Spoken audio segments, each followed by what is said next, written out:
Welcome to the channel, and please click subscribe so that any new information you can be the first, you will be the first to get it. Today we're discussing a very important discussion topic, which is building our rungs. Climbing the ladder, but we build the steps in which we used to climb. Playing our role in society becomes very, very important.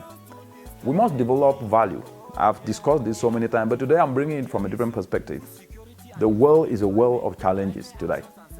It's always been, but the challenges are getting much more because of the changes in climate change, because of the pollution that humankind is inflicting the world with, because of encroachment, destroying our forests, our ecosystems, in expansion of farmland. We are going to see more floods, more droughts, more cyclones. We are going to see more hurricanes. These realities, we are going to live with them. And I'm preparing your mind so that at least you can understand the world in which we are going to see. We are already seeing snippets of it. That's just a tip of the iceberg. Why I bring this up today is because individually, it's collective effort that bring meaningful change. But that collective effort takes people who have to offer something. And so my message is about, what do you offer? Which ladder are you constructing? So that at least when you move from one step to another, you are moving to solve a problem. And as you are moving to solve a problem, you are pulling others up so that at least they can come up with you. When you're climbing up that ladder, are you constructing it in a way that others can climb with you to solve problems, or you are destroying every rung of that ladder, every ladder step, so that only you alone can benefit? And that boils down to our usefulness. We must be useful, and usefulness is about touching other people's lives. So everything we do must go beyond our immediate self. We must bring meaning to other people's lives. And bringing meaning means we must solve problems that people are facing. A mother in a village who today is dying because of indoor pollution have committed no crime. She only have that charcoal that she depends on. She needs an alternative. That alternative can only come if we say, through what we do, regardless of where we are, we will start turning agricultural waste into fuel briquettes. That will solve a problem that a mother is facing. It must not be my mother or your mother, but every mother should become our mother.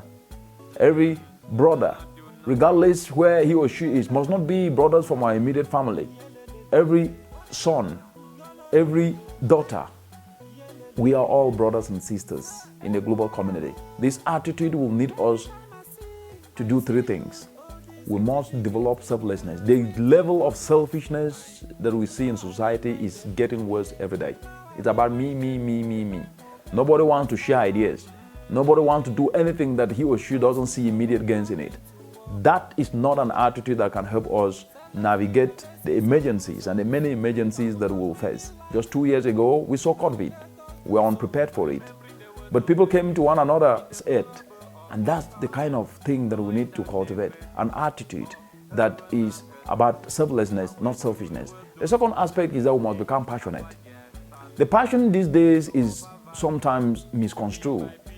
That if you do something, even if it is wrong, you say it's passion. No, that's not passion. I'm talking about purposeful passion here, which is to do something that touches people's lives in a useful way. We must become purposeful, because the purpose of life is to be useful.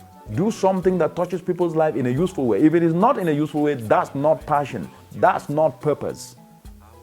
And the last one, which is even more important, is we must develop an attitude of gratefulness.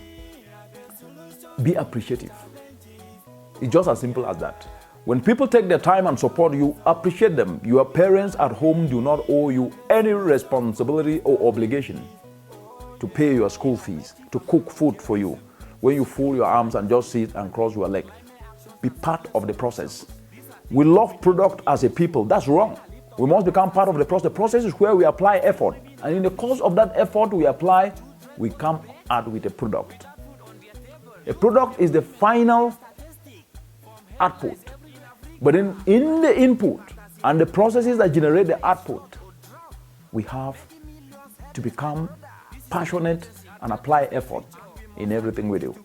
If we miss this, we will continuously have a society that will complain 24 hours a day, that will complain 365 days a year, And the problems of food insecurity will remain. The problems of youth unemployment will remain. The problems of mothers dying because of indoor pollution will remain. We cannot afford this. And I'll continuously use this space to debunk this mentality, because I know the beauty of each and every one of us wherever we are. People, when they unite around a common purpose, can do extraordinary things. We've seen that. Our founding fathers showed it. A people with a common vision, a laser-sharp vision, who do not wait for even a day because of elusive perfection. Today we wait, saying, I don't have money to start, instead of saying, this is what I can do with what I have. And what you have is yourself, your skill. I will try to learn a skill. I will try to do this thing. Instead of thinking of what you can do and starting to do it, we complain about what we don't have. Use what you have to get what you don't have. That's the essence of innovative volunteerism. Turning your passions into profit. Using what you have to get what you don't have. Turning agricultural waste into fuel briquettes. Developing a solar dryer to reduce pool surface losses. Our founding fathers never stopped a day. They espouse boldness. They espouse boldness. Laser-sharp focus. And they did this not to benefit themselves alone, because they were doing it for this generation in which we live in today. Generation they knew they were never ever going to see. Today, we need that kind of leadership, and this is what I call values-based leadership. It is leadership premised on selflessness. It is leadership premised on collectivism. It is leadership premised on turning challenges to opportunities. Because there comes a time when there needs to be a voice of reason. And that voice of reason should be one in which it ushers us to action. That's what I am doing now. Thank you. I see you holding certificate in their hands, waiting for jobs. Now I remind them today. Now I remind them the time for blame game is over.